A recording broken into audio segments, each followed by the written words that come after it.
What's going on? What's going on, people? Let me give some people a little bit to get in here. Let's see. So, we got two people in here right now.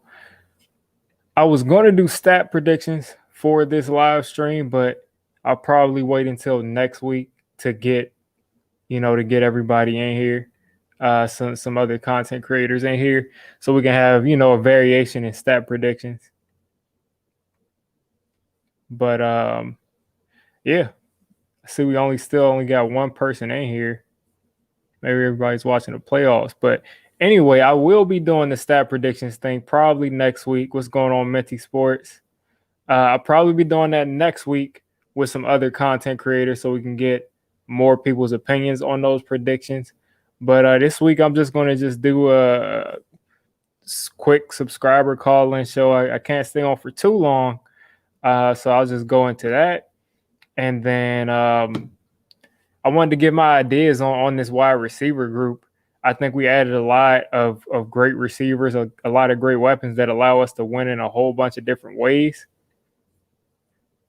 Starting with Golladay. You wanted JOK. Yeah. I wouldn't have been mad with JOK. I was probably in the minority there.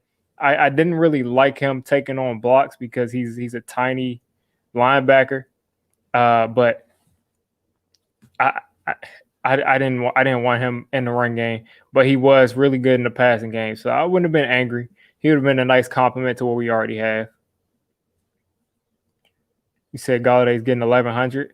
Yeah, I'm looking for. I think at the bare minimum, Galladay is going to get around 1,100 and about 7 or 8 touchdowns. I think that's the bare minimum for Galladay. No matter if DJ is a guy or not, I think he's going to get his 1,100. And about 7 or 8 touchdowns. What's going on, Mr. Finesse? Yeah, I think that's his floor.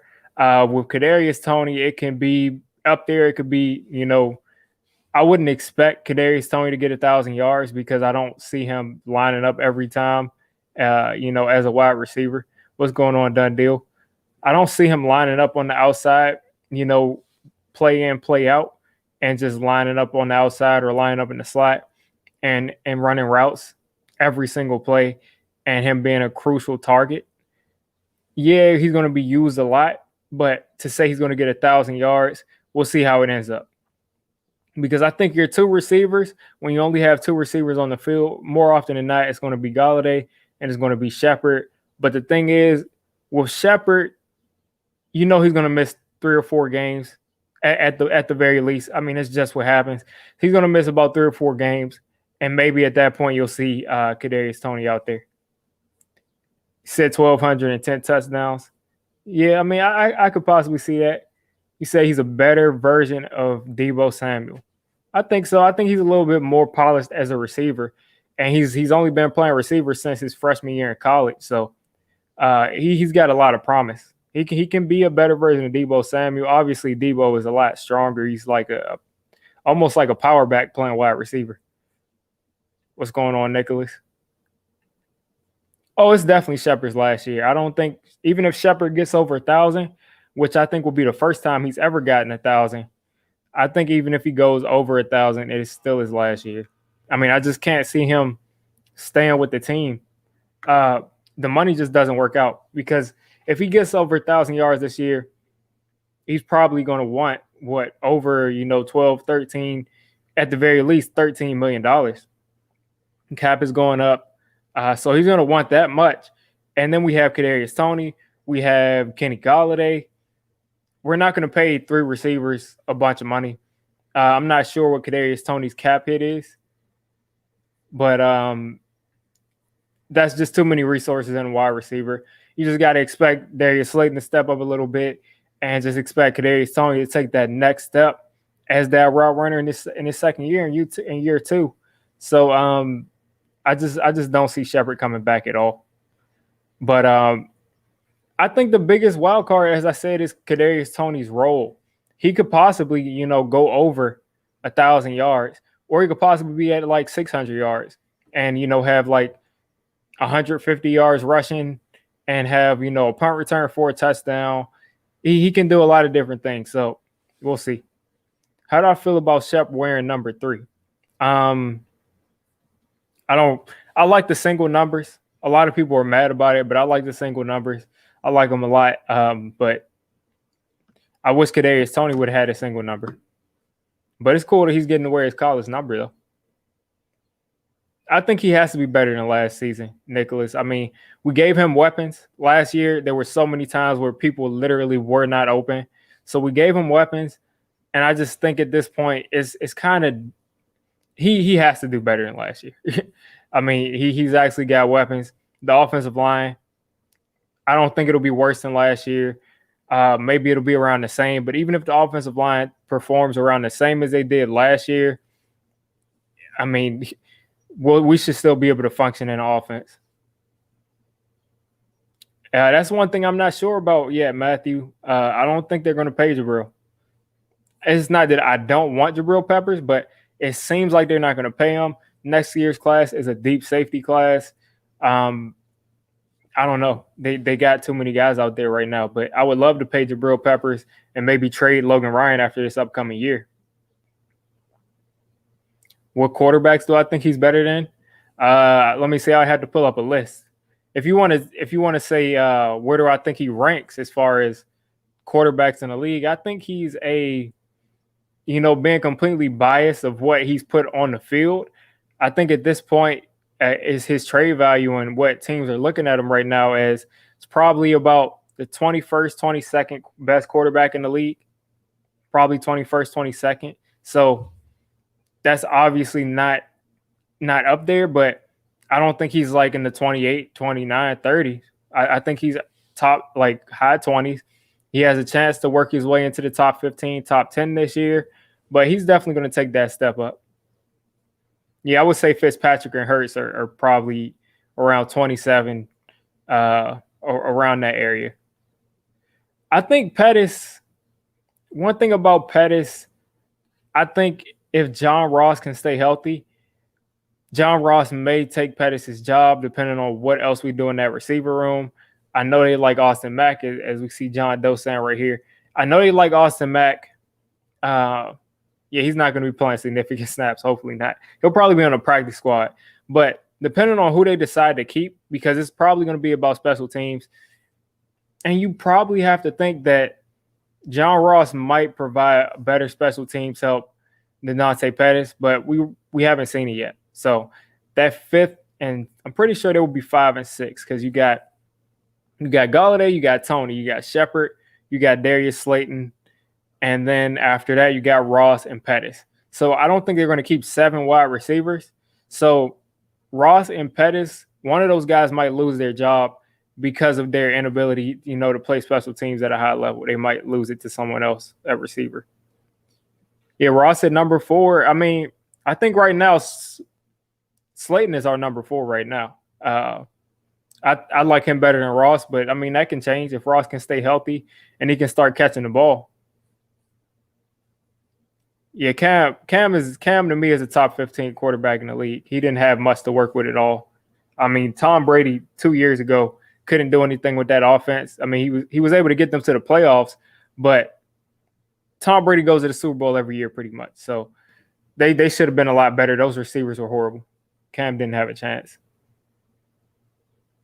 Oh yeah, I mean Garrett's play calling is everything for Kadarius Toney.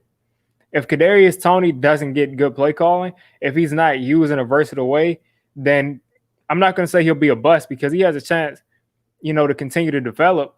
But I just don't see how we can really get all of his strengths. I just don't see it. Oh yeah, definitely. That's what I'm saying. Last year he didn't have the weapons. He lost Saquon. We had a decent running game though, so I'm not going to write that off because there was a lot of third downs where we were 3rd and 4, 3rd and 3, 3rd and 2, 3rd and 1. So we had a functional running game. I won't give him that, but at times we had pass blocking issues, and at times, most of the time, we had a horrible offensive play design, and we had bad receivers. So now I feel like we've at least solved the receivers problem. We're bringing back Saquon, who's going to add another dynamic to the offense.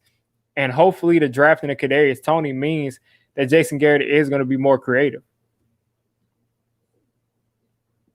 I think Tavon Austin, skill-wise, is a good comparison to Kadarius Toney, but I think he's better than him. First off, I think Tavon Austin was like 5'8". Kadarius Toney's 6 feet, about 20 pounds heavier. So the comparison, skill set wise, of like they can do everything, definitely similar, but I think Kadarius Toney's ceiling is a lot higher. But even Tavon Austin, when he was a little bit younger, could be used in the right situations to help an offense, especially if you already have a Kenny Golladay and a Sterling Shepard and a Darius Slayton there and Rudolph and Saquon and a running quarterback. There's a lot you can do even with the Tavon Austin, who I don't think really achieved that top 10 pick that he was set out to, to be. Yeah. But the thing is that happened in what, like week 7, week 8? For most of the season, I will say that we had short third downs. But yeah, it definitely got better after Colombo. Yeah. Yeah, a couple of those interceptions, they weren't his fault at all. A couple of them were just bad O-line play, and he just, did whatever. And a couple of them were just horrible interceptions. But if you look at the interceptions that were dropped picks, DJ only threw like 8 interceptions. But the thing is, he only threw 11 touchdowns. So I expect the touchdowns to go up, and I expect the interceptions, hopefully, they'll probably go up, but hopefully they're only, at like 11. Yeah, I don't think we're getting rid of Jason Garrett, though, sadly. I mean, if we come out and we stink for the first 4 or 5 games and they're like, okay, there's obviously something wrong with this offense because we have poured all of these resources into the receivers and we haven't gotten better. So at that point, I think they would look into getting rid of Jason Garrett in like week 3 or 4. But right now, I think we're going to stick with him. 6 of his 10. 6. Ingram had. I think Ingram did cause 6 interceptions, but I think 1 or 2 of them were for Colt McCoy. I think one or 2 of them was with Colt McCoy. One specifically with Colt McCoy was that Seahawks game where we were in the red zone and Colt McCoy threw it and Ingram popped it into the air. So I think Evan Ingram caused 4 or 5 of DJ's interceptions. But either way, DJ had a decent year taking care of the ball as far as interceptions wise. He didn't really throw a lot of them, like bad interceptions. That one against the Bucks, both of them against the Bucks, I think he threw 2 against the Bucks, maybe 3, but I'm pretty sure he threw 2. Both of those interceptions were horrible decisions. They were awful interceptions. The Pittsburgh game, Bud Dupree just made a great play. He just made it wasn't Bud Dupree, it was TJ Watt. TJ Watt just made a great play. The other interception, DJ was trying to throw the ball away, and I think he got hit while he threw it, and it got underthrown. So that's not a decision-making thing. If you look at decision-making interceptions, bad decision, interceptions, I would say DJ only threw like 5 or 6, maybe less. Yeah, maybe even less than that. He didn't have a 3 interception game. So yeah, that was a 2 interception game. But again, I mean, as far as decision making, I would say that he probably made about 3 or 4 interceptions that were like his fault. So that's obviously a lot of progress because in 2019, he threw like maybe 14 interceptions, and then there were a lot of dropped interceptions too. Yeah, that Steelers game in the red zone, it was a bad decision wise as far as he decided to throw it too late. But at the same time, he was trying to throw the ball away.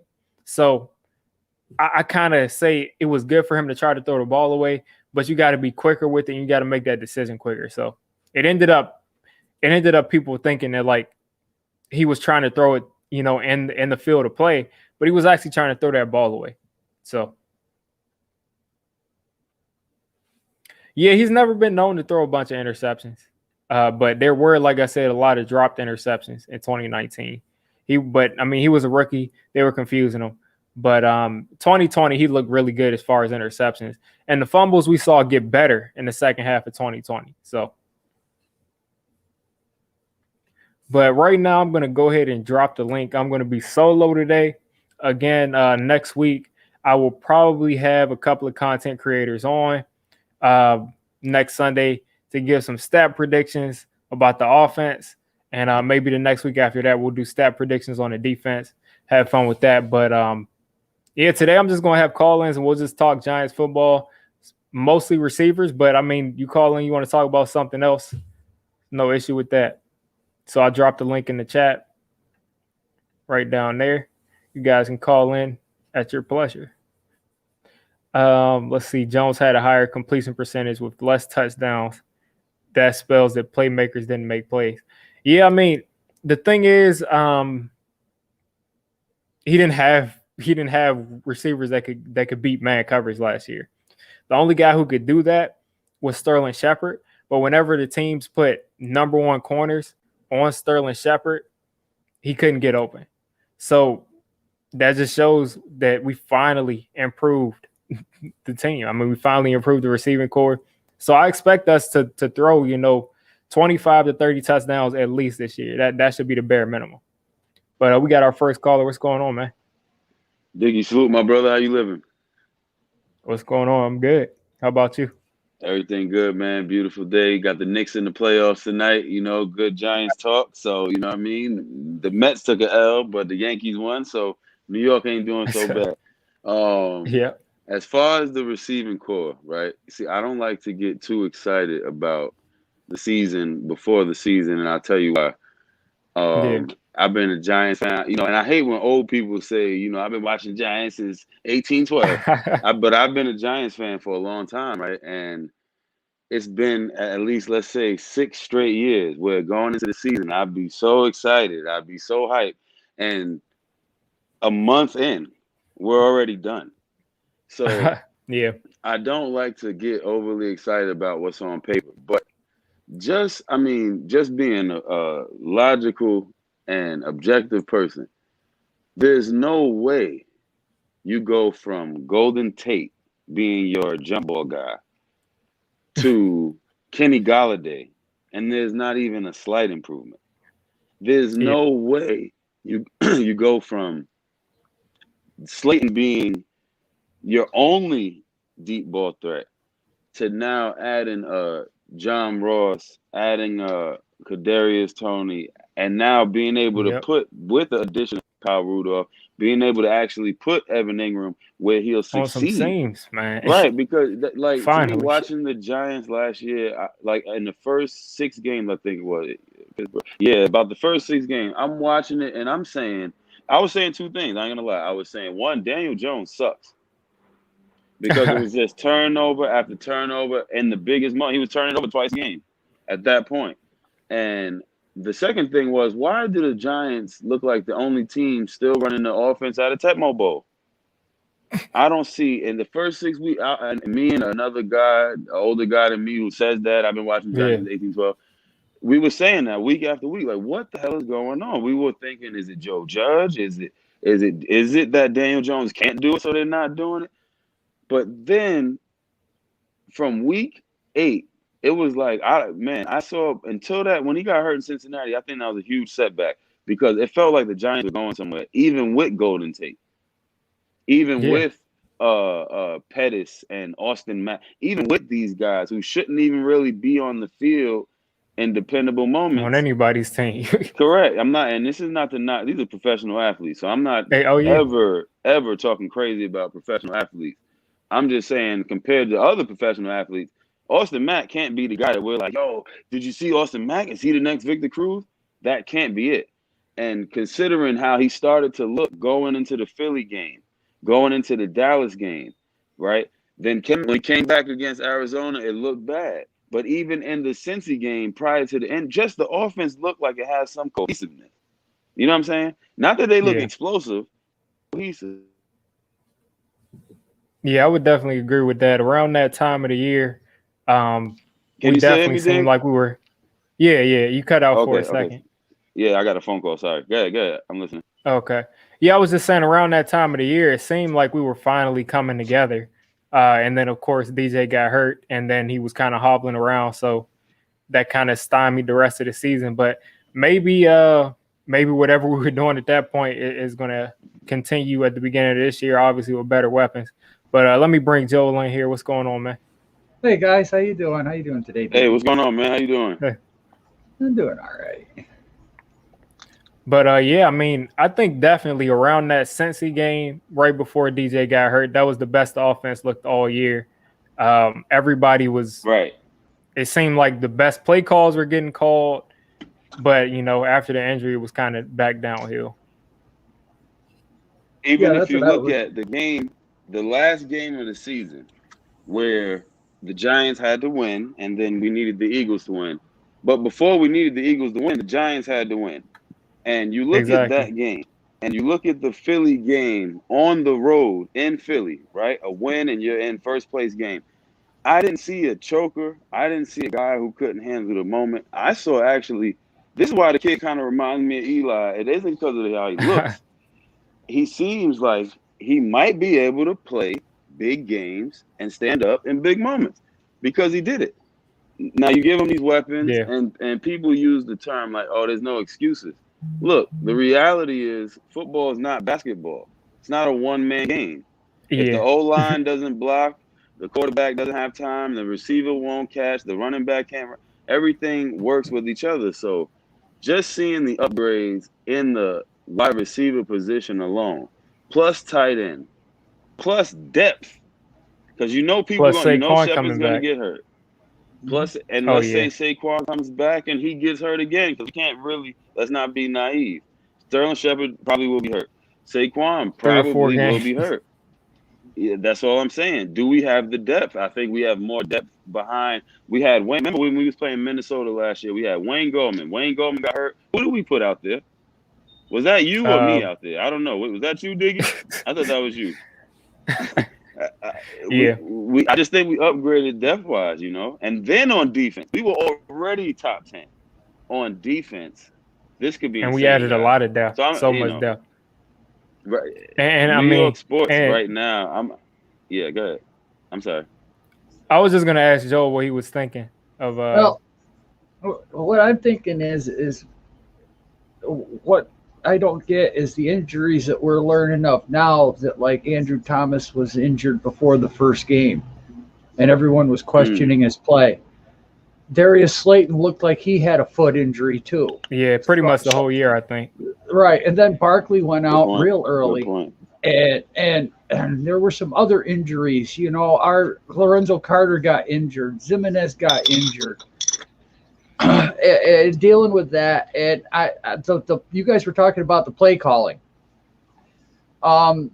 If you don't have talent at that position, what can you really do as an offensive coordinator? Because I've been on Garrett just as much as all the other fans have been. And if you can only do so much, if your running game, and it looked like Garrett wanted to get that running game established because that's how we beat Seattle. He was trying to do that all year, but the offensive line was really good at blocking for the run. Yeah. So with everything that was coming together on that, and I'm not trying to make excuses, I'm just, as a fan, that's what I saw. So DJ's never had this kind of talent, not at Duke and not in his first 2 years of playing in the NFL level. He's not used to somebody getting open. And I get it. And it's just amazing to think about. Totally it's like he hasn't seen this kind of separation even in college. Right. And when he's coming into that, look, the guy's trying to do too much. He's trying to take everything on his shoulders. And when you do that, that's when you make mistakes. At least that's what I do. When I try to overdo or overthink, that's when I make a mistake instead of just going in a pattern and realizing this is all I can do. Yeah. Turn the ball. And that's why. Yeah, I was going to say, and that's why when DJ, after his first year, now when I say these comparisons, they're loose comparisons. So everybody relax when I say this. When I saw when I saw DJ play and I kind of reviewed, I said, he reminds me of at this point after his rookie season and when Carson Wentz was still kind of up. He reminds me of a Carson Wentz, who reminds me of, and Carson Wentz reminds me of Andrew Luck. And it's not necessarily play style. Well, it kind of is, because they all run around. They never slide. They dive head first.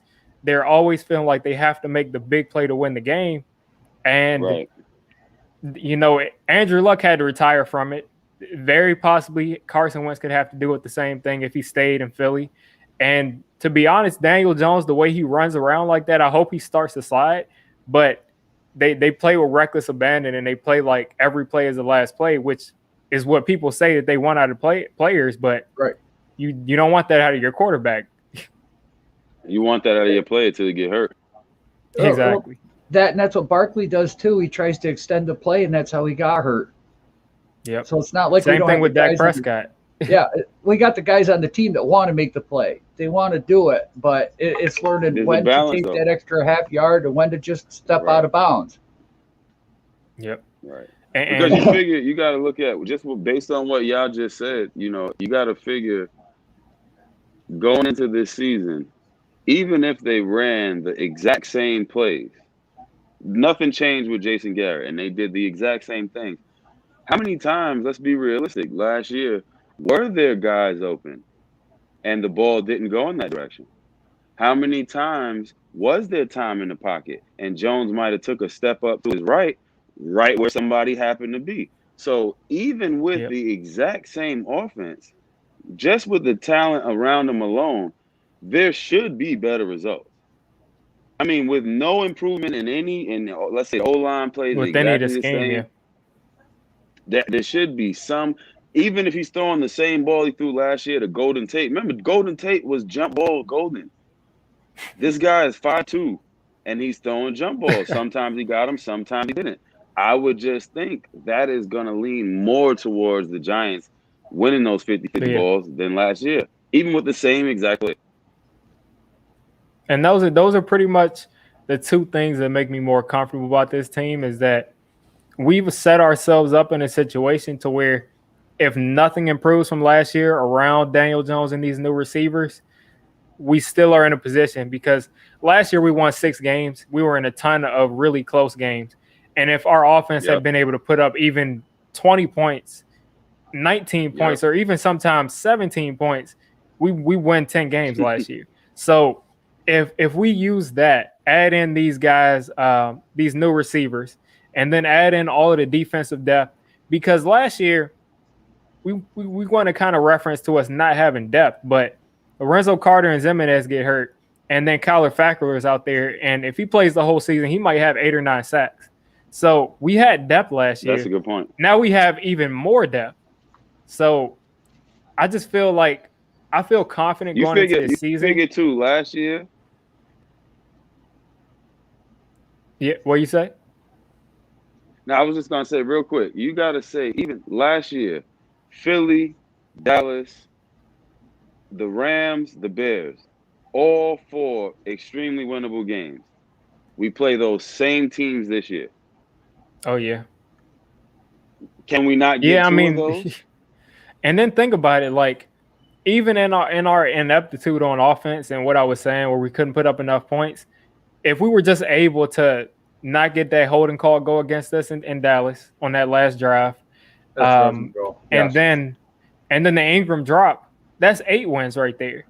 And then on top of those 8 wins, again, there were just games where our offense was so bad, because not only because Jason Garrett was at times a horrible play caller, also sometimes Jason Garrett called good games and the receivers just still couldn't get open.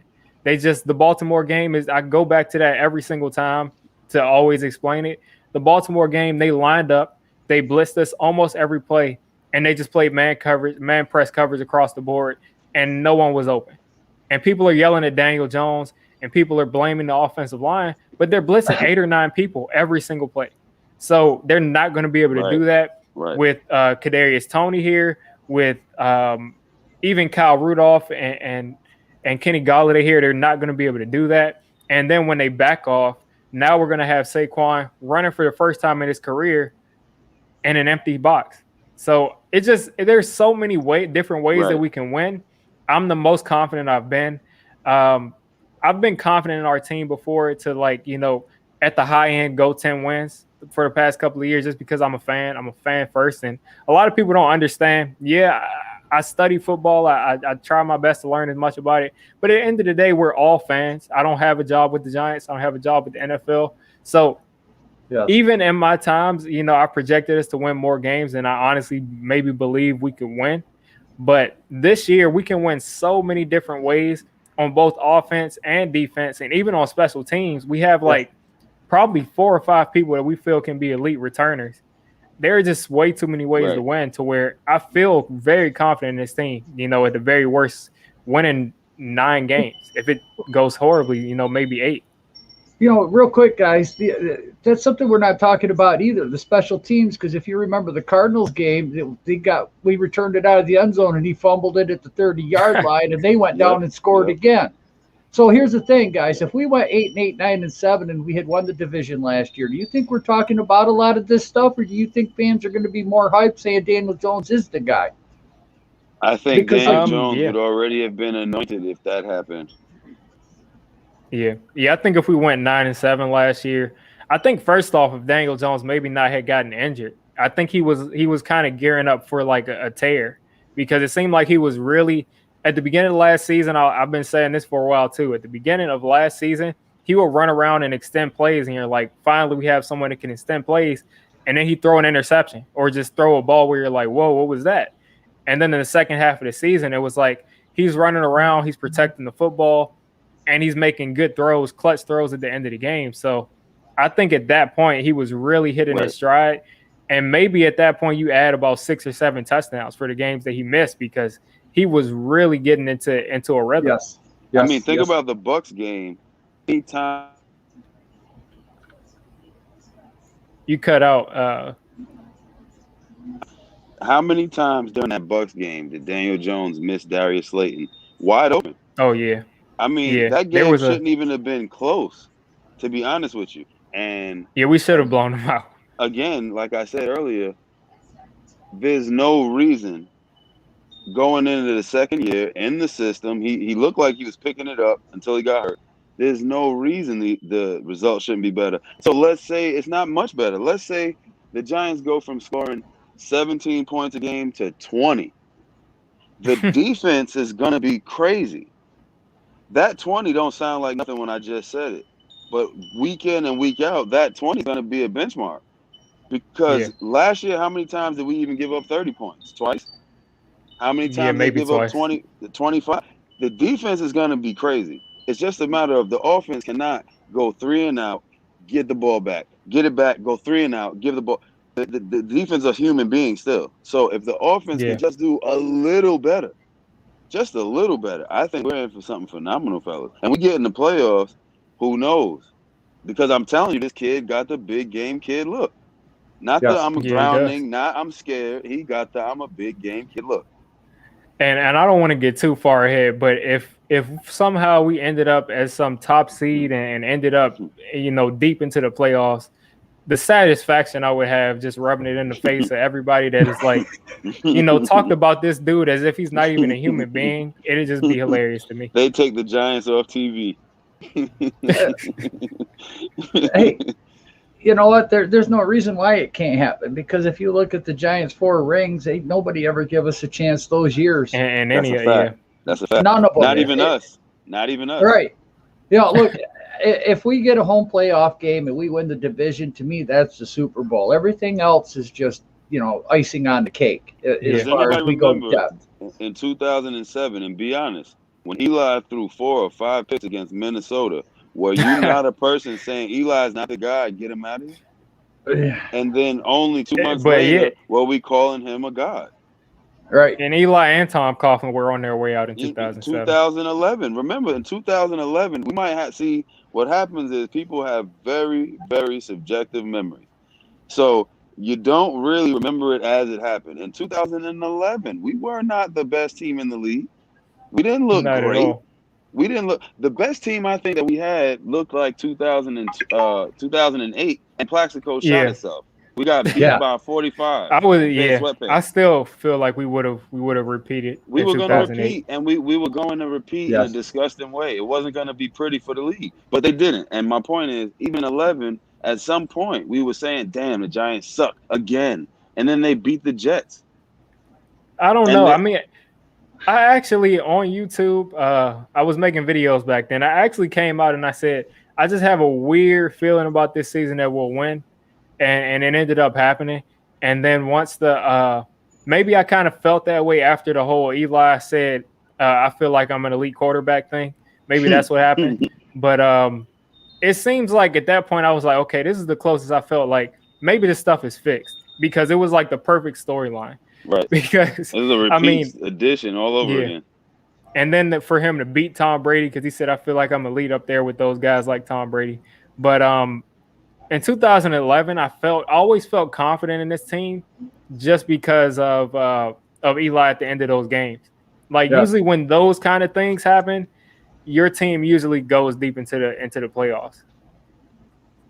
Well, that's the thing with this team this year. We have to beat the bad teams 30-10. Yes. And we have to get lucky.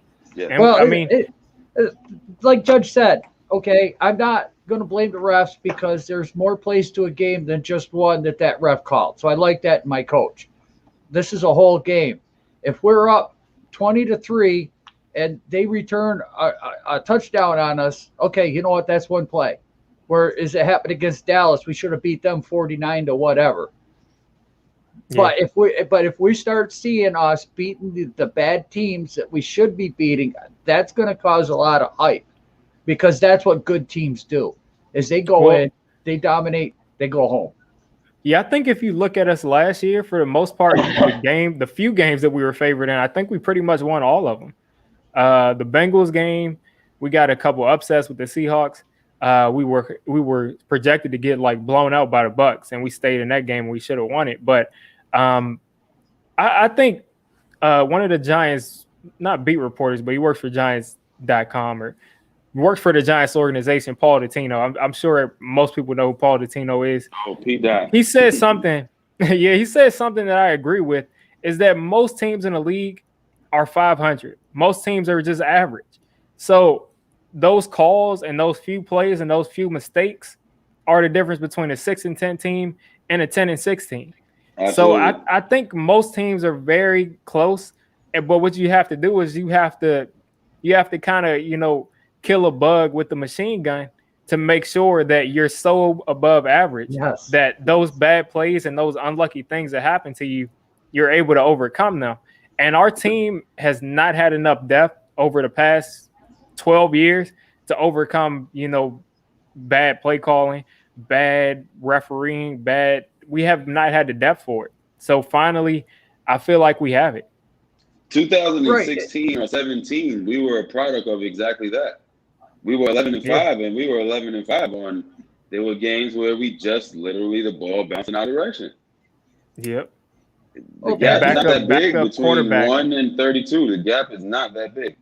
Yeah, we played like 5 or 6 backup quarterbacks that year. So like, it's of course it's not 100% luck, but it's all about that. And when you're talking about going deep into the playoffs, even the best teams, it's still about luck. It's still about luck.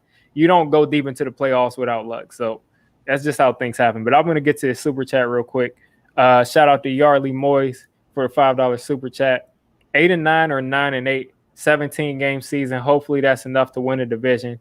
DJ needs to step up, or we are using 2022 Bears first pick on a quarterback. I think that's kind of the low end of what I expect from us, just because of what I talked about as far as the depth. I don't think 8-9 wins a division this year. Even if Fitzpatrick is bad, I just can't see it. I just can't see the Washington football team winning less than 8 or 9 games. I just can't see it. But yeah, I do agree that if DJ stinks up the place and he just completely looks bad this year, we're using those picks to get a quarterback next year. Well, for me, it's like, well, what do you decide that stinks? I mean, this kid played with a major groin pull that could have required surgery, and he was still on the field trying to get the team to win a game. Is turnovers, is that he stinks? Is game management? It's everything that comes into play, because we're sitting here one day talking about how Ingram caused interceptions, or and then the next day it's, well, DJ threw those interceptions, but yet it wasn't DJ's fault, but yet that triangle just keeps going around and around. Yeah. So, and not only that, I mean, they're already talking about the quarterback class next year, and they're not saying that there's going to be a Joe Burrow or a Trevor Lawrence or anything like that coming out. So do you really want to get rid of somebody who's been in your system for 3 years, going on his 4th year, see if you can't develop him one more year, maybe take that Bears trick or draft pick, trade back again to the following year because somebody wants that Rattler coming out or whatever. We get more future. And you can see it too with DJ in his first year. Think about this is crazy. With DJ in his first year, think about the points the Giants put up. Now, if we had the offense we had with Pat Shermer, with the defense we had with Patrick Graham, we would have been 11-5. Right? Yeah. But the problem is we didn't have that. So it's not as – that's why, like, to say, is he the guy or not, we already saw the dude almost break the rookie touchdown record. We already saw the dude almost be rookie of the year. So we know he's talented. We know he can play. We don't have questions about that. We know that. The thing is, can we get the consistency? And now with the pieces we have on offense and defense, does that equal a 10 to 12 win season? In my opinion, and like I told you, I don't like to get excited because I've done this before, and 2 to 3 months in, it's over. So I don't like to do that. But right now, it's hard not to. I've seen the kid already have a big year, and he didn't have Golladay. And Saquon was there and then wasn't, and was and then wasn't. And Ingram was there and then wasn't, and wasn't and wasn't. And Shepard that's back before he was dropping passes like that. Correct. This is all I'm saying is that we've already seen the kid have big touchdown numbers and low picks. He just fumbled a lot. Now, last year we saw the fumbles come down and the picks come down. Now we put the pieces around. Yeah. And that's why I just said – oh, go ahead. No, go ahead. I was just going to say, first to answer what Joel was saying. When I say terrible, I mean just like objectively terrible. Like if like last year, you can make a lot of arguments against it. But I think most people would say last year the Giants, they weren't bad because of DJ. That's not the reason they were bad. If we look at it next year and we're saying, look at the receivers, they're getting open. DJ's overthrowing them every single week, not just 1 week. The defense is continuously keeping us in games. Saquon is running and he's like carrying DJ and he just looks horrible. I don't think that has a good chance of happening because I think DJ's worst case scenario is that he's just an average quarterback.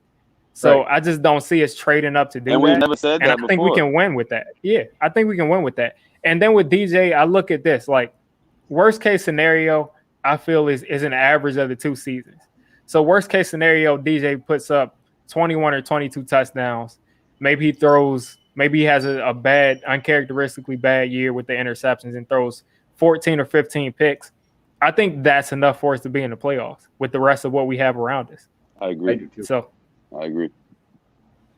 So, I mean, we try to find, worst case scenarios, but I just feel like this team is just in a perfect position to at least be, week 18, I guess it is week 18. Week 18 to actually be in the conversation to make the playoffs at the very least. I mean, maybe I'm being unrealistic, but I think that's understating it. I do too. There's no reason that the defense was already a top-notch defense, and all we did was add. We got the same coordinator who was a genius. All we did was add. So there's no reason that should take a step back. Now on offense, we got the same coordinator who's not a genius, but all we did was add around that. So there's no reason there should be steps back. I'm not as high on Washington as most people are. To be honest, I'm more concerned with Dallas than Washington. Dallas, yeah. Because Philly to me is on their way. They're gonna have what we just went through for a couple of years. So fine. Yeah. Washington is rolling with Ryan Fitzpatrick. Now, we've all seen what he does when that's who you're depending on. If that's a guy that you're willing to bank on, hey, do your thing. But we beat Washington last year twice. And the second game, we should have beat them easily, and we did the dumb shit going down the stretch. So in our division, Dallas is really the only team that I'm concerned with. Now, looking at our schedule, you don't know who's going to be who as the season progresses, but we should not lose to Chicago. Yeah. We should not lose to the Rams. We should not lose to the 49ers.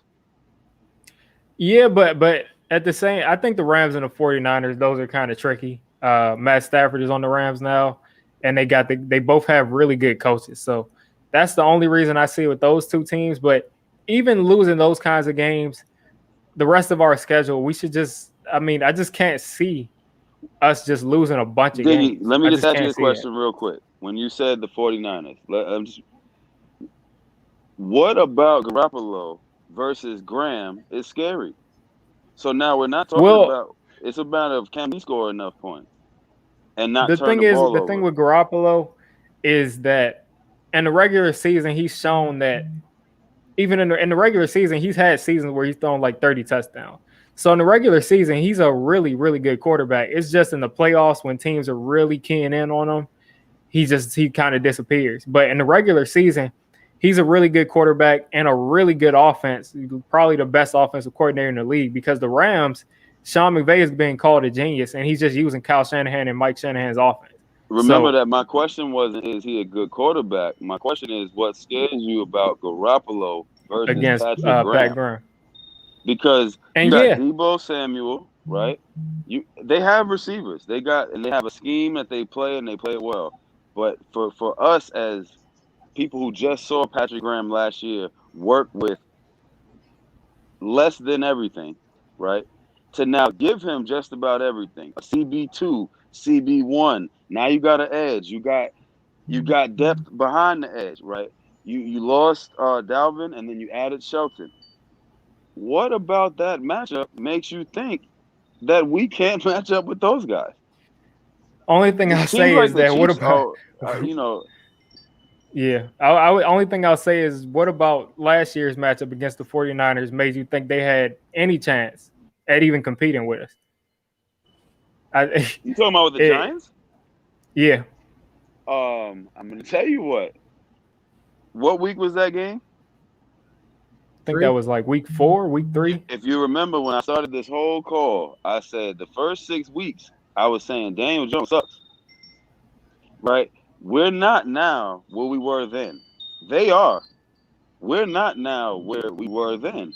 And again, the question doesn't really come down to Garoppolo for me, because I think we will be able to hold most teams outside of the Chiefs, possibly Dallas. Not even the Rams. I put the Rams there just because of what you said, and I respect your opinion. So I put the Rams there. But outside of that, there is no offense that I don't think, with what we added, Patrick Graham can't figure out how to slow down. I'm not talking about shut down, but slow down. And now we've got Kenny Golladay, Saquon Barkley, and Kadarius Toney. When you asked about last year's game, remember how that game unfolded. It didn't start off, the Rams are just the greater team. Pardon my language. We just fucked up back to back to back. And still had a chance to win it at the end. This is all I'm saying. These are not guys that showed me last year. I'm a big boxing guy, and I'm going to use this analogy. When you see a boxer fight another boxer and he dominates, you'll say, that guy is great. Yeah, but who's he fighting, right? And then when you match the competition up, you match the styles, because styles make fights, just like in football, just like in basketball. It's all about matchups. We have the matchup master. Outside of the Chiefs, Dallas, and maybe the Rams, there is nobody that should be running away from us, period. Yeah. Unless we get hurt like we did last year and everybody gets injured, that's different. But what we have on paper and the mind that we have, none of those teams should be running away from us. Yeah. that's where I was going to go, was with the strength and conditioning and what Shepard had said. That affects a lot of how we play, and that explains why we had a lot of injuries last year and the year before under Shermer. I'm sorry. And What did he say? I'm sorry. What are you referring to? Shepard came out saying that they weren't doing conditioning and practice under Shermer and McAdoo. Right. So that has to play in. And that showed on the field. It's just the mindset that showed on the field. How is that possible? That's the head coach, I don't think that would be something that Shepard will make up. That's the same thing everybody else is saying. How does that even happen in a professional athletic league? I don't understand that either. I guess maybe they left it up to the players to do it. This is 4 years now he's been a Giant? Yeah, he said they did it under Coughlin, but under McAdoo and Shermer, they didn't do it. That's unbelievable. Yeah. That explains all the injuries and everything and why the team was so bad. That's why we saw the improvement last year, because Judge was making sure they were in condition. They learned how to collapse onto a loose ball. They were running laps. They were, and that really showed, because even Shepard said, I feel like we still got gas, and the other team, their tank is empty. Right. And I think that's why we were in a lot of those because games. we were collapsing, and absolutely the Shermer days, especially at the end of games, it looked like we were training using like 70s training or something, and the rest of the NFL had the best trainers in the world. You remember that Atlanta game? Oh my God. Yeah. Oh, and this is what I'm saying. And oh my God, in such a time where we had Shermer, and I'm not even gonna put McAdoo with Shermer. I'm gonna separate the two, because I don't feel like McAdoo. Yeah, Shermer's a cut above. What were you gonna say? I don't feel like McAdoo had the ability to do exactly what he wanted, right? Because if what they say is true, I don't know this because I'm not in there, right? But if McAdoo really wanted Pat Mahomes, I think that's BS. I don't know, but yeah, what I do know is his offense was very different, and I'm not gonna bunch him with Shermer, because the Eli thing was to me was a handcuff. Yeah. With Shermer, the offense looked great. The decision making, the clock management, yes, all awful. The coaching, and I'm gonna be honest, the attitude of the team. Much attention to coaching until Joe Judge. I never paid this much attention to a lot of things until Joe Judge. And this is a young dude. This is not some old guy coming with an old school mentality. No, this is a young dude with a perfect balance. Guys, come on, man. Joe Judge plus Patrick Graham versus Garoppolo. I'm liking my chances. And I definitely do. I'm liking. I was just saying I just wouldn't just brush them off, especially Matt Stafford and the Rams offense. I just wouldn't brush them off, but I feel confident going into those games. Right. I feel like we should win there's no those brushing games. them off. And we're not that good. We haven't seen enough to feel that confident. There's no brushing nobody off. That's like we all know where Joe Judge comes from, but now we know why Alabama and New England won so many games. There it is. Yeah.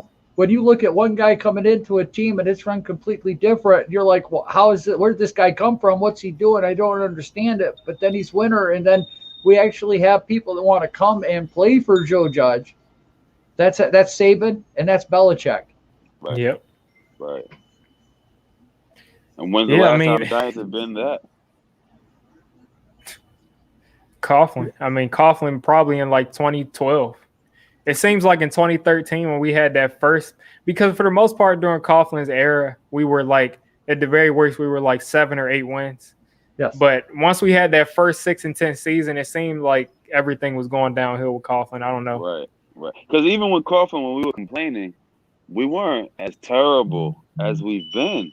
2 years ago, even Daniel Jones' rookie year, I was at his first game in Tampa. I was there, right? That was great. That was beautiful. Yeah. That was wonderful. But everything that happened after that, it was even that game. I don't know if y'all remember how it played out. Even that game, the first half was damn near unwatchable. And I'm there, Giants up, getting berated by in a positive, fun fan way by the Tampa fan. And I had nothing to say. We were terrible looking. Yeah, they came back and won that game. But how did the rest of that season unfold? You know, we have not been good. Yeah, and I feel like we were spoiled as Giants fans. Like we weren't spoiled as far as us every year we were in the Super Bowl. But I'll just read these off. Tom Coughlin's first year, he was 6-10. Then we had 11-5, 8-8, 10-6, 12-4, 8-8, 10-6, 9-7, 9-7, 7-9, and then finally we went 6-10. So that just shows you every year we were at least around 7 or 8 wins or 9 wins. So that means every year. And the last 2 weeks, we were legitimately, and most divisions in the league, we had a shot to win the division. But you're and only then after that, as a Giants fan, if that's your experience as a Giants fan, because I remember the dude Ray Hanley or whatever his name was. Yeah, Ray Hanley. I remember even when Bill Parcells was here, and the Giants weren't great. I mean. See, the Giants franchise, yeah, we have 4 Super Bowl titles, and that is great. But we've gone through droughts, good amount of droughts. And I don't know, and I want to ask this to both of y'all, would you trade winning 1 Super Bowl every 10 years for going to the playoffs and not winning the Super Bowl 8 out of 10 years? I'd never trade that. No, give me the ring. Yeah. Exactly. So I'm not suffering. You know, I don't suffer as a Giant fan, but we definitely have had droughts of poor play. This is not something I've never seen before. I just what I like is we're so young. Well, you know, that's like you talking the old school Giants football. A lot of these Giants fans, they only know Eli as their quarterback. They've never had to transition from one quarterback to another. So this is all new. They don't remember Dave Brown. Some of them don't even remember. Some of them don't even remember Eli. They just remember the tail end of Eli and now Daniel Jones. So like they don't even look at Eli with the same, with the same kind of respect that some people maybe my age, because I guess maybe in 2004 I was 7 years old. So pretty much most of what I remember is Eli. But people that are 5 years younger than me, 6 years younger than me, in 2011. Right. Maybe they were like 6 or 7 years old, so they don't even remember the biggest highlights of Eli's career. And if you saw some of the people that we had, and I'm talking about Phil Simms, I'm talking about Jeff Hostetler, I'm talking about Danny Cannell, I'm talking about Dave Brown. If you saw the quarter, if you didn't just watch the highlights, or if you didn't just hear, the Giants won in '86. If you actually watched how the season unfolded and then saw 87, 88, and 89, you would know Eli Manning is a rarity. Eli Manning, I mean, we're so unappreciative of what we got to see. And I think what we might be seeing in Daniel Jones, but we're so unappreciative in Eli because he didn't do Peyton Manning numbers and Drew Brees numbers.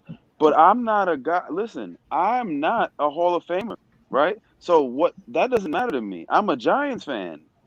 When Eli was there, and then when he's gone, and before him.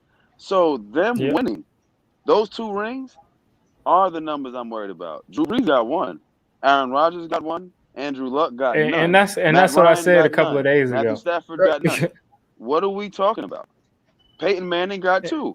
So does and Eli it seems Manning. like a lot of people would legitimately say, I want to trade, 40, 50 touchdowns every year and no Super Bowls or 1 Super Bowl for the 2 Super Bowls that we already have. And I'm like, the goal of the game is to win. Every time. Everything that you do inside of the game is just you're recording what happens during the game. But at the end of the day, the goal is to win. And I think we did a good job of that. I mean, to only wait 4 years after 2007 and then we're winning another ring. I mean, even after those years of us being bad, I mean, I feel like it was worth it to see my team win 2 Super Bowls in a 4-year span. Listen, I moved from New York. I lived in New York till I was about 32. I've been in Florida for 8 years. I'm around Dolphins fans. Trust and believe. It is better to have the 2 rings. Exactly. I mean, there's only one good team every year. There's only one. Everyone else is disappointed. I don't care if you got to the Super Bowl and didn't expect it and lost. There's only one good team every year. We've been lucky enough, in just 40 years, I've been lucky enough to see the Giants 5 times go to the Super Bowl and 4 times win it. And I'm down here in Florida around guys who are 80. And they can't say that. And every year they're like, "Oh, this is the year, right? This year you should hear them this year. This year they're losing their mind." And I know they're going crazy. If you think Tua plus Will Fuller plus Jalen Phillips plus Waddle equals Super Bowl, how should we as Giants fans be feeling? That's all I'm gonna say, fellas. Like this should be nothing you're bitching and moaning about. Whatever you wanted them to get in the first round, they got it in the second. Plus, they got another pick next year. There's nothing to be complaining about as a Giants fan. I was shocked. Yeah, the only thing is did what they did. The only thing that you could possibly be concerned about again is, and I'm sure Joel agrees with me, is the offensive line and right guard. But other than that, I mean, in the NFL, if you have all of these receivers and you have Saquon Barkley, I mean, if your offensive line can be 18th in the league, we should be okay. Now, if this right guard and Matt Parrott, they end up being historically bad, then we'll have some issues. But I think we'll be solid there. For me, it's can we beat the blitz? And we only need to beat the blitz for 2 plays in the whole game. Because once you beat the blitz, you've got it figured out, and they're not going to do it no more. With Daniel Jones getting blitzed 45 times or sacked 45 times last year, they were bringing it every play, every game, 0 coverage. Well, with Tony and Galladay, now that Daniel can throw up a 50-50 ball, and all he's got to do is do a 15 to 18-yard completion on that blitz package. They ain't going to do it no more. So they're going to have to figure it out. Do you think Tony I was just going to say, it seems beating the blitz? Do you think that Tony, just him alone, could be humongous in killing that blitz? That's what I'm saying. I think the Giants, because a lot of people try to call these like general managers and coaches stupid. Like Jason Garrett, I don't agree with what he did, but I don't think he's a stupid person. Who the hell you call somebody stupid doing something you could never do and what you was doing? Like could go to college for 10 years and study it and still not be able to do it. But anyway, the Giants, they went out and first thing they did, they said, what was one big problem in our offense that keeps us on schedule that we put in our offense to do and we couldn't do it? Throwing those stick routes to the tight end. So they went out and they got their tight end. We can throw him stick routes. We know at the very least he's going to catch the ball, get us 5 or 6 yards. Check. He's also going to help with the blocks. And then you say, what else did we have? We didn't have that dominant number 1 guy that defenses have to account for every single play. Then we went and got that guy. So if you blitz and you put, you leave him alone on an island and you leave no safety help over the top, he's going to make you pay. So that's what they did next. And then next what they added was Kadarius Toney. So what ways do you beat the blitz? One is you just give someone a chance on the outside. You just throw it up. 2 is you throw the ball short. You throw screens. Right. So we add Kadarius Toney. He's going to be getting those screens. And then on top of that, how many times have you seen the quarterback throw the ball backwards to a receiver for a screen, and then the receiver can throw the ball deep? So we added so many things that allow us to counteract what teams did against us last year. And Tony can throw the ball. That's beautiful. Exactly. That's what I'm saying. I can just see it because teams are going to start collapsing down on those screens for Kadarius Toney, and then he's going to start throwing those balls. Slant. Exactly. Hey, guys. Hey, fellas. I got to roll. I appreciate you, Diggy, for letting me on. Hey, Joel, it's a pleasure meeting you, my brother. You too, Diggy. Mr. Fitness. Keep doing what you're doing, bro. I appreciate the support, going, man. And all the time and every time, man. Thank you for everything. Y'all have a great day. Appreciate it. Let's go, Giants. And do me a favor, Diggy. When them people come in here calling somebody stupid that's doing something they can't do, just remind them where they at and where the guy they calling stupid is sitting. Salute to you, fellas. Have a great day. Thank you. All right, man. All right. Have a good one, man. Have a good one. All right. But I mean, I feel like we added a lot of things that'll help our offenses. Yeah, and that was a really great call from Mr. Finesse. Yeah, I said Fitness. Sorry about that. Finesse, I saw a T in there. What's up, Big Blue in the Bronx? But I'm going to go for about 10 or 15 more minutes because I do have to step out soon. But right.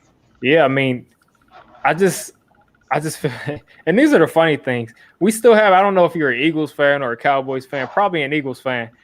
You're still talking about a video that I uploaded a month ago. you're still upset about the video. We're here smiling and laughing and talking about our team that's going to go to the playoffs, and your team is going to be fighting to get to the 6 wins.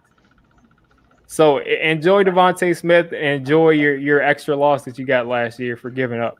And that's probably why he doesn't want to play for your team, because you lose games on purpose.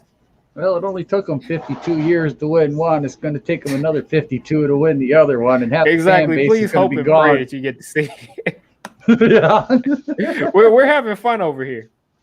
We're having fun over here. So, you know, everyone keeps talking about playoffs, but Diggy, the real thing is just, can we stay healthy? If we can stay healthy, we have the team to do it. We believe in the staff. We believe in the players. And this, you know, like Jordan said, the ceiling is the roof.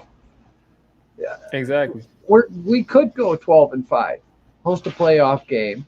You know, spoil Tampa Bay's year. They come to Giants Stadium in the cold weather. I mean, Brady's played in New England for years, but now he's used to that sun down there. And we know that affects people. You know, weather conditions are a huge part of the game. Yeah, I mean, I just think at the end of the day, we're in a situation where at the very least, we should be in contention in the last week, which we were. I mean, in the last week. We were last year, but I mean, I think we can be in contention in a season where even if the Washington football team or Dallas, they just go crazy and they win like 13 or 14 games, we should still be in playoff contention in that last week of the season. Yes, what's going on, man? Hey, Alex. But just real quick, I mean, come on, guys. You know, everyone says Daniel Jones, what if? He won the last game of the season against Dallas to make that night game a contention so that we sat and watched that football game. Exactly. So just remember that. He went out and did what he had to do to win the game. And that's something that really gets looked past. Yep. I potentially would argue if it wasn't for that Ingram drop that turned into an interception, I would argue that's a Daniel Jones one game, similar to the Eagles game, my personal opinion. Yeah. Definitely. Let's see. That Dallas game, because I think, you said that didn't that game Daniel Jones throw an interception, like you said, because of Evan Ingram in that Dallas game? Yeah. Or was that because I remember I was streaming and like there were 2 big plays from Evan Ingram, one where he just dropped like a wide open like 20-something yard pass over the middle of the field, and then the other one was probably that interception. So you're looking at Daniel Jones possibly. He ended up throwing 2 touchdowns and interception, 229. You're looking at a game where he probably could have had 3 or 4 touchdowns if we weren't dealing with Evan Ingram and his shenanigans. So he showed up for that game. The interception, he didn't throw that. I mean, you know, it bounced off of someone's hands. So he showed up in that game, and that really showed me a lot, because at that point, prior to what we saw, I mean, at that and the Buccaneers game, for the most part, Daniel Jones had kind of like made mistakes in big scenarios. And that was the first time I really saw him as a second-year player step up in the big stage. Yeah, I mean, because if you look at Daniel's season last year, he's coming into a new system. And I know every team was dealing with COVID. And I know there was this, you know, everybody had their own struggles, trying to get practice in, trying to condition, trying to get equipment sent to their house so that they could condition. So we have all this going on, and every team had it. Yeah. But somehow the Giants and Daniel never gave up. Every week you saw a winning attitude. Now, we didn't win games, but everybody went in there, every player on that team, we're going to win this game. And It was all 4 quarters, because we've seen Giants teams in the past that gave up in the 4th quarter and let, you know, the defensive backs, you know, they just stand around picking daisies while the wide receivers are scoring touchdowns, getting yards, and fantasy points. So we didn't see that. Just I can't stop the hype that I have for this season, and I get the, you know, everybody's, well, I don't want to get hyped up. I'm going to get hyped up. I haven't had a season like this in 10 years. Yeah, let me first off just read the definition of fanatic. First off. Let's see. Fan, let's see. Because a lot of people don't understand that fans are supposed to be delusional. You're a fan. Like, you're supposed to be delusional. you're supposed to be biased. You're supposed to be delusional. Of course, some people like to hear thoughts that aren't clouded by, too much bias. But for to a certain extent, you're supposed to have an allegiance to the team if you call yourself a fan of that team. So the definition of fan is a person filled with excessive and single-minded zeal, especially for an extreme religious or political cause. Obviously, this isn't a religion, but you guys get the point. It's something that you have an allegiance to. You definitely have bias towards it. Right. So I don't understand why Giants fans get mad at other Giants fans, and every fan base does it. Fans get mad at other fans of the same fan base and say, like, you're being delusional. Like, what would be the fun if every year, me, entertainer, Hub, everybody comes out and says, yeah, this year the Giants are winning 2 games. I just really don't see how we compete in the league. What's the point of doing that? Yeah, I mean, you can have your realism, but I can't do it because it's something I have a passion. It excites me, and I'm just telling you what I believe. Am I wrong? You know what? 50% of the time on things I am wrong. Exactly. But you know what? I'm going to stand my ground and shoot my shot. I mean, that's how I got my wife. That's how you date. That's how you get forward in life. Shoot your shot. Exactly. And then look, and then those same fans that get mad at other fans, if you say something that's like pessimistic, at the end of the season they'll come to you and say you didn't believe in your team. Yeah, it's hilarious. I think I would argue honestly that the fact that how we've been so miserable, I think we're due for some delusion in terms of that stuff and hyping up our team and stuff like that. I would argue that Max Kellerman's more delusional than this Giants fan base. Yeah, Max Kellerman is a piece of work. I don't. That dude. No. He said that the Giants should draft Justin Fields and keep Daniel Jones and let them battle it out. Did you guys see where they found video where Max Kellerman used to do rap music? Oh yes. Yeah.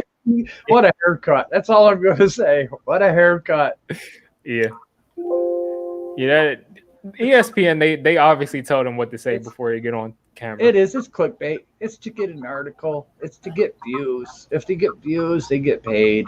I mean, if I was on TV, I'd say, yeah, you know what? We need Justin Fields. But yeah, that's exactly what I mean. Yeah, the thing is, like, they say things that don't make any sense, and then like they'll start like laughing hysterically because they know it doesn't make any sense. So, yeah. I mean, and not only that, you know what? They go in there to their meeting in the morning. It's like, I need you to defend if this happens, and I want you to argue against that. So we know where Stephen A stands, and Max just gets all the shots. It's like bouncing them up against the wall all day long. Yep, it's just like the whole. I don't know if anybody else has been following the whole Kwame Brown situation. No, but it's like that situation. Like Stephen A went on TV and they told him to exaggerate. Like it's TV, it's television. There's producers, there are people telling you what to say because they wanted to be entertaining. If everybody came out there and gave calm sports analysis and their honest opinion and they all agree with each other, people would stop watching. So they have to create some kind of controversy. Right. I mean, I could do that too. Yeah, by putting it does have to be. Maybe we struck right on all the points and no one's arguing. It's almost like I got us. bots in here or something. Like I'm paying to have bots in here. Hey, if that's what I need to do for my channel, I guess you need to shoot me some secrets over here. How you do that? The bots over. Right. But yeah, I got to get out of here pretty soon. Yeah, but quick summary of just what you think about the new additions. I'll let you go first, Joel, and then Alex, you can weigh in. Just a quick summary of just how you felt about this entire offseason. I just look at the offseason. It's like Judge is like, okay, I want the best guy that I can get, and I'm going to bring in competition, and I'm going to make you work for it, earn that position, and it's not going to be guaranteed every week because we've seen guys get replaced in the middle of the season. He's going by what he said when we hired him. He hasn't changed. He's not drifting off course. He's doing what he said he did, and it's resulting in guys buying in, and we're going to be winning football games. So, I mean, just keep following along, believe, and watch Diggy's articles. He does a really good job of producing videos. Thanks, man. With that being said, I apologize if there's any background noise, but with that being said, I mean, this man and Joe Judge got us to 6 wins last year with an under-talented roster. If you add, how many wide receivers we added, the depth on the defense, and more assistance to help Jason Garrett with his game plan, how do you not have confidence in this team? And if you don't have confidence in this team, I don't honestly know how to help you, and I'm not going to help you because that's just you being miserable. But the thing is, I have the Giants at least 10 wins this year. That's just my record prediction, and I know a lot of people will disagree with me. I know there's people saying, and even my brother and my friend Sean, they're like, "Oh, you're not competing against the Chiefs." I'm like, "Yeah, I literally gave them a game plan on how to stop them," and they're like, "No, you're not. You're getting your ass kicked." I'm like, "You know what? No, you guys can believe that, but when it's Monday night and we prove you wrong, well, you're going to be coming to me and saying your apologies." And that's just something I love. Is like I feel like I have a pretty good grasp of football and matchups and stuff. So like when I say like I think the Giants can compete with this team, I'm not just saying it blindly. Like I feel like we matched up really well against the Buccaneers and especially the Seahawks last year, which is why I said like they're not blowing us out. My friend last year, I made a bet with him because he said the Giants wouldn't win more than 3 games. Like anyway, exactly. Anyway, we match up well against most of these high-powered offenses because our defense is very crowded in the secondary. We have a lot of secondary help there, and everything that we've seen so far from Patrick Graham shows that teams don't make big plays. So the Chiefs make big plays. That's how they score. Yes. If we limit big plays, we have a better chance. Like, of course, they're still going to, do their thing, but we can slow them down because we don't give up those big plays. Well, that's what we see as fans. Sorry, Alex. We understand the scheme, the fit, and the player versus player as to who mismatches who. And that's what we're watching on the field. And that's what we're all watching on game tapes like Alex and Diggy. And we're seeing how that scheme works against the mismatch and what they have to do to create that mismatch so that you can get the tight end on a linebacker who can easily get separation from him. But then you got to worry about the defensive end coming in. You can't leave him one-on-one, so you might have to run a 12-set personnel. So that's what we're seeing in each game and why we think we can match up against Kansas City, against Tampa Bay, and all the higher-up teams. Yeah. With that being said, what was I going to say? My one friend who made that comment, he has the Giants winning the division at 8-9, and I'm like, you think really that the NFC is that bad? Oh. I mean, it's not great, but with that being said, like everyone's overrating. Like the Kansas City defense, in my opinion, is a little bit under-talented. And I think they're just coached up by Spagnuolo. My personal opinion. Yeah. I think they kind of just rely on their stars at each level. Matthew in the back end, and then Chris Jones and a couple of other guys they have on the front end. But other than that, they don't have much talent there. But, as far as what I think about this offseason, again, I just feel like at the end of the day, I'm just most confident in Joe Judge. I feel like Joe Judge, your ceiling is only so low when you have a good coach. I mean, your floor is only so – you get what I'm saying. You're only going to do so bad if you have a good coach. And I feel like right now, last year is kind of our floor. So we're only going to continue to get better. We have a young roster. And we're bringing back a lot of the same players. And I just think at that point, we're going to be a force to be reckoned with over at least the next 4 to 5 years. Hey, you know what? This could be the first time the Giants ever had a dynasty. We've never had one. It's possible, yeah. Never had one. I mean, we've had good teams in the past. I mean, you went over Coughlin's record. We were 12-4. I was so disappointed that year. We were first in the division. We had a bye week. We come out of the bye and did the Eagles smoke us or something like that. Oh, yeah, that's being a Giants fan. That's what frustration's all about. We get to talk smack for a while, then all of a sudden we got smacked right in the mouth. Oh, sorry I brought that up, guys. I'm kind of sick of myself. Oh, yeah. But anyway, I'm going to end it here. I've got to leave out soon, but appreciate you guys for popping on. And I will be back next week. Oh, no problem. I will be back next week. I'm going to try to get some other content creators on to get some offensive stat predictions. And then next week I'll do defensive stat predictions. and then I'll do probably some call-ins both weeks too.